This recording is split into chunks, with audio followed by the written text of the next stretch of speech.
உட்கட்சி மோதல் உச்சக்கட்டத்தில் இருக்குது பாமகவில் அப்படின்னு சொல்லலாம். ஒரே நாளில் 2 கூட்டம், அதுவும் 2 தலைவர்கள் நடத்துகிறாங்க. ஒன்று பாமக நிர்வாகர் டாக்டர் ராமதாஸ் தைலாபுரத்தில் செயற்குழு கூட்டத்தை நடத்திட்டு இருக்காரு. இன்னொரு பக்கம் டாக்டர் அன்புமணி ராமதாஸ் சென்னையில் பனையூரில் உள்ள ஒரு கட்சி அலுவலகத்தில் கூட்டத்தை நடத்திட்டு இருக்காரு. 2 பக்கமும் கூட்டம் நடக்குது. 2 கூட்டத்தில் எங்கே செல்வது அப்படின்னு தெரியாமல் பாமக நிர்வாகிகளும் தொண்டர்களும் குழம்பி தான் போயிருக்காங்கன்னு சொல்லலாம்.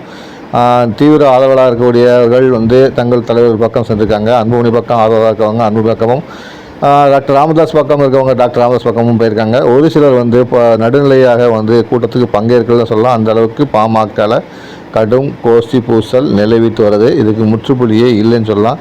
தேர்தலுக்கு 10 மாதமே இருக்கிறதுனால இந்த பாமக நடக்கிற உச்சக்கட்ட மோதல் பாமகவுடைய வாக்கு வங்கியை சிதைக்கும் என்று அரசியல் நோக்கர்கள் கருதுகிறாங்க.